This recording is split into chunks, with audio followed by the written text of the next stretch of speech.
Picture this. Captain James T. Kirk, commanding starships, wooing alien diplomats. Suddenly, in the middle of a press junket, he delivers Lucy in the Sky with Diamonds like a Shakespeare soliloquy. Weird, right? But also kind of riveting. Over the decades, William Shatner's music has been mercilessly mocked, proudly celebrated, memed into eternity, and even reappraised by critics. So, here's the question we're chasing today. Is William Shatner a novelty act, a performance artist, or an unlikely musical pioneer?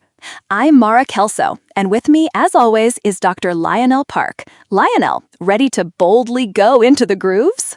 Oh, absolutely, Mara. I've been waiting for this one. People assume it's all camp and a laugh track, but there's a through line here that's actually fascinating. An actor trained in the theater using recorded music as a stage. That shift from Kirk does karaoke to Shatner stages monologues over music is the through line we'll try to hear today. Good. Let's set the stage then. A lot of listeners only know Shatner through the TV screen, commanding, charismatic, but before Star Trek, he was a classically trained stage actor. That theatrical sensibility, love of language, of pauses, of delivery, became the foundation of his musical voice. Instead of conventional singing, he brought dramatic, spoken-word readings to pop songs and orchestral arrangements. We'll go chronologically.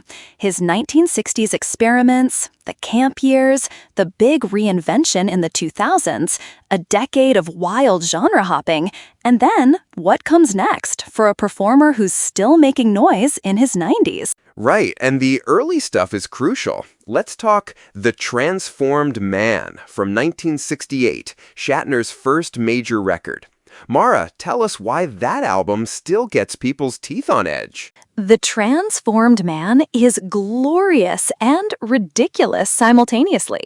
He takes contemporary pop hits, Lucy in the Sky with Diamonds, Mr. Tambourine Man, and pairs them with public domain dramatic readings of classic literature. The whole conceit is highbrow meets pop, but his delivery, this heightened, almost Shakespearean cadence over lush orchestral pop arrangements, made people laugh or cringe or both. The initial reception was savage. Critics called it pretentious, campy, bizarre, but the record also established his signature. He wasn't trying to be a pop singer. He was doing spoken performance set to music. Exactly. And to add, despite the mockery, Shatner treated it with the utmost seriousness. That tension, sincere performance versus audience perception, has followed his whole career. Also, don't forget those variety show bits in the late 60s and 70s. Late-night spots where he'd do musical stunts that cemented the "so bad it's good" reputation. Grainy footage, awkward close-ups, it became fodder for camp. Which brings us to the 1980s and 90s, what I'd call the era of cultural entrenchment. These were the decades where Shatner's musical persona became an in-joke in pop culture. He's on talk shows, he's at conventions, there are VHS tapes, and then early internet fans discover and pass around clips. Before the word meme was mainstream, people were sharing Lucy tapes in message boards and at conventions. It trapped him in a box, the joke. But that same box kept him visible, and that audience would later let him reinvent himself. And that reinvention? That's the Ben Folds chapter. 2004's Has Been is the pivot point.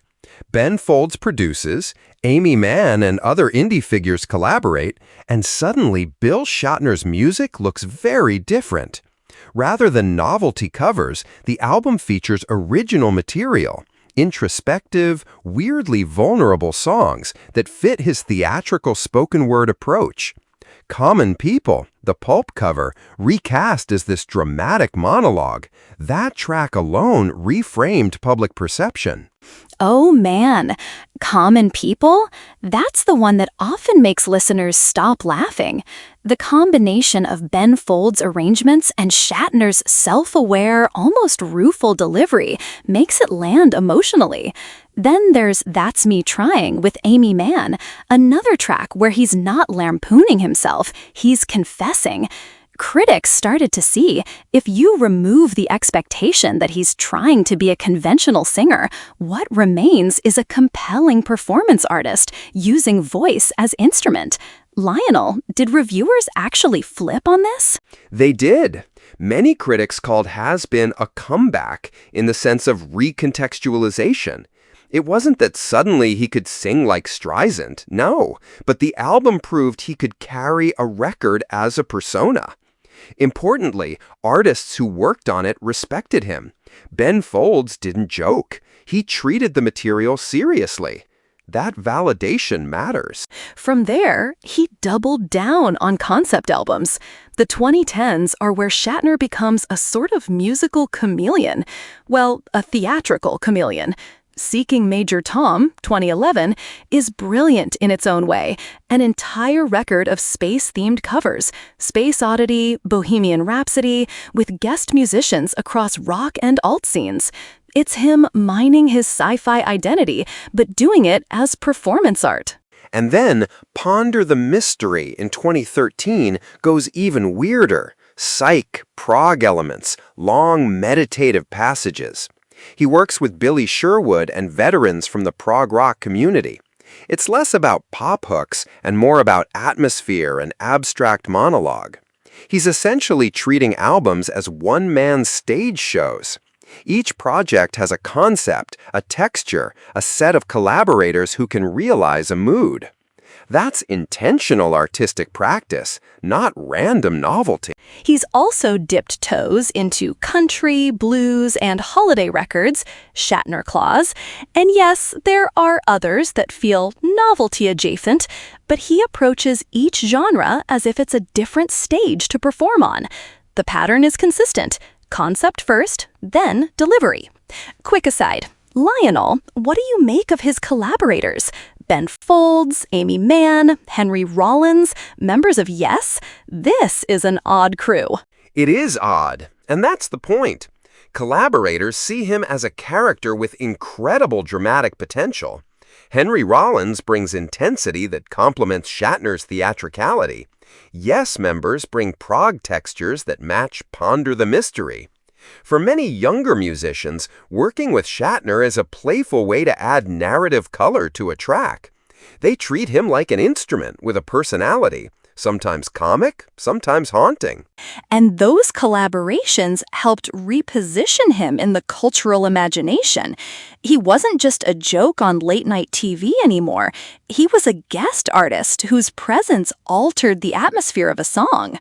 Now, fast forward to the present day, how does streaming and YouTube change the way people encounter his work? Streaming flattens eras.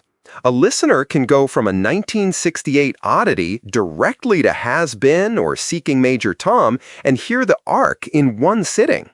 That makes the contrasts more obvious, but also highlights continuity. His voice, his dramatic approach, his love of narrative. YouTube keeps the spectacle alive. Those Lucy clips still get clicks. But platforms also allow fans to recontextualize and discover the serious stuff. We should talk about voice and age. He's an elder statesman now, with more gravitas. That actually suits spoken word music. There's a reflective quality on later records, themes of memory, mortality, and cosmic wonder. It turns out an aging voice can add weight to the storytelling. It's unexpectedly moving. Absolutely. And that opens the speculative chapter. What's next for a 90-plus musical icon? My short wish list? More intimate spoken word albums. Maybe minimalist electronic backdrops or ambient producers reworking his readings. I'd also like to see archival projects, remasters, annotated liner notes, maybe a documentary that takes his music seriously. Yeah, and we should pause on the tech question. People will throw out AI remixes or deepfakes, and that brings up ethics.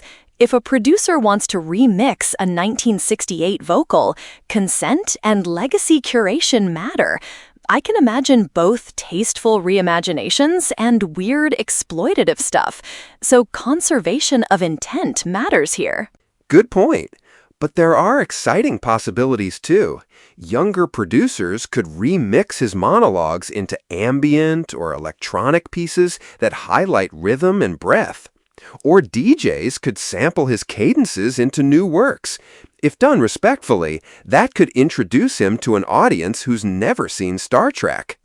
Imagine a techno track built around a Shatner pause. Oddly poetic. Let's get a little analytical.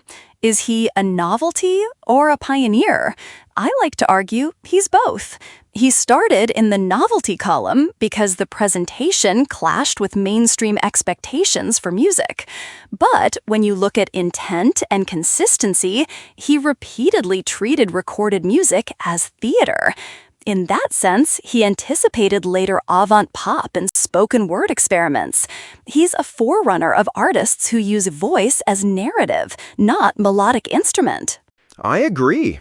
Compare him to Leonard Cohen or Tom Waits, not in vocal timbre, but in using voice as character. There's also a lineage from performance poetry to hip-hop spoken passages. Shatner occupies a weird, overlooked junction. He opened a little space where eccentric, narrative-driven vocals can be part of popular music, even if audiences didn't initially know what to do with that space. So, what tracks should we recommend to listeners who want to hear the range? Quick picks, one early and one later. Early pick, Lucy in the Sky with Diamonds. Not for shame, but to witness the origin of the persona. Later pick, That's Me Trying, or the Common People cover from Has Been, shows the vulnerability and craft. And if you want the concept-era Shatner, pick something from Seeking Major Tom. Space Oddity is a safe landing. Also give Ponder the Mystery a spin if you like atmospherics. And for the curious, watch a live convention clip. There's real performance energy there. Seeing him inhabit the persona live clarifies that this was always stage work. Before we wrap, Lionel, some listeners will still laugh. They'll say, "It's hilarious." And that reaction is valid. But there's a difference between laughing at and laughing with. Shatner's work invites both reactions. He wants you to feel something, even if that feeling is amusement. And that's art. If art can make you laugh and cry in the same minute. Exactly. Intentional or not, the emotional range is there. He's consistent. He uses music as a stage for storytelling, and he's been doing that for decades. That persistence alone earns artistic respect. All right, quick closing. William Shatner's musical career is less about whether he can carry a tune and more about a decades-long experiment with voice, persona, and theatricality. From The Transformed Man to Has Been to psychedelic prog and cosmic covers, it's a singular project you can trace if you listen for the performance rather than the note. Try listening with fresh ears. Start with that early track and then jump to Has Been. You might laugh. You might be moved. Either way, you'll get why this odd, lovable, infuriating musical journey matters. And if you're into deep dives, consider reading interviews with his collaborators. Ben Folds, Amy Mann, Billy Sherwood, they give great context. Also check out fan essays that reframe the records as deliberate art projects rather than mishaps. They're persuasive. Final note. If you've got a favorite Shatner moment, an album, a live clip, a weird holiday single, tell us. We love listener suggestions. Lionel, thanks for the history lesson and the Defense Squad. Always a pleasure, Mara. This was fun. That's it for today's episode of Cult Vinyl Revisited. I'm Mara Kelso. Lionel Park, thank you for joining. We'll be back next week with another deep dive into someone whose music surprised us. Until then, live long and listen.